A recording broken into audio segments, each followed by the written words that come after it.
सुमोवर घ्यायला.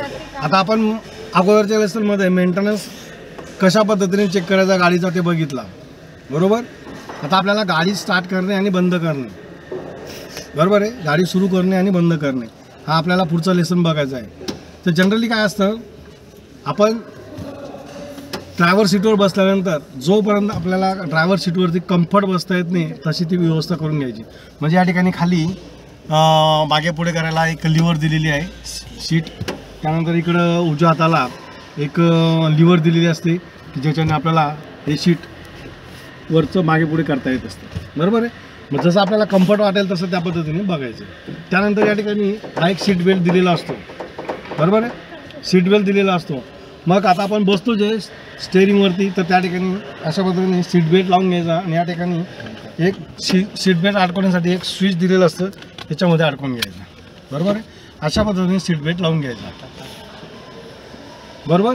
अशा पद्धतीने बसायचं आणि बसल्यानंतर गाडी आता आपल्याला सुरू करायची. तर सुरू करण्याच्या अगोदर आपण या ठिकाणी गाडीची न्यूट्रल पोझिशन बघायची, बरोबर. आता न्यूट्रल पोझिशन ही आपल्याला गिअरबॉक्सच्या लिव्हरवरनं ही लिव्हर दिलेली बघा. तर या लिव्हरवरनं आपल्याला कळत असतं की न्यूट्रल पोझिशन अशा पद्धतीने हा गिअर चेंजिंग लिव्हर हल्ला पाहिजे की समजायचं, म्हणजे ती गाडी कुठल्याही गिअरमध्ये नाही, बरोबर. आणि त्यानंतर या ठिकाणी हा हँडब्रेक दिलेला आहे. तर हा हँडब्रेकसुद्धा आपण बघायचा असतो. जर असा ओढलेला आहे तर याचा अर्थ गाडी लॉक केलेली आहे. तर त्या हँडब्रेकला हे वरची एक लिव्हर दिलेली असते, तर नॉब दिलेलं असतं, तर तो दाबायचा, दाबून त्याला खाली करायचा. मग याचा अर्थ आता या ठिकाणी गाडी आपली अनलॉक झालेली आहे. म्हणजे जो ब्रेक लागलेला होता, हँडब्रेक लावलेला होता, तो आपण रिलीज केलेला आहे, बरोबर आहे. तर अशा पद्धतीने ही लिव्हर बघायची. त्यानंतर हँडब्रेक बघायचा, बरोबर. तर बघितल्यानंतर तर आता आपल्याला न्यूट्रल पोझिशन झालेली आहे, तर त्यावेळेला आपण सेल द्यायचा असतो, बरोबर. सेल द्यायचा म्हणजे सेल्फ स्टार्ट करायची.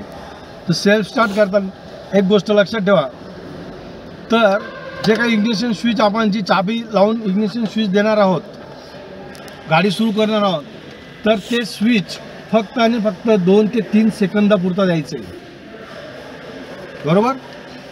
जर समजा जास्त वेळ आपण दिला आणि इंजिन सुरू होऊन गेलं तर त्या ठिकाणी स्टार्टर आपला निकामी होऊ शकतो, बरोबर. तर अशा पद्धतीने आता मी स्विच देणार आहे. तर या ठिकाणी स्विच दिलेलं आहे. स्विच दिल्यानंतर या ठिकाणी आपल्याला डॅशबोर्डवर दिसणार आहे, बरोबर आहे. तर डॅशबोर्डवरती लाईट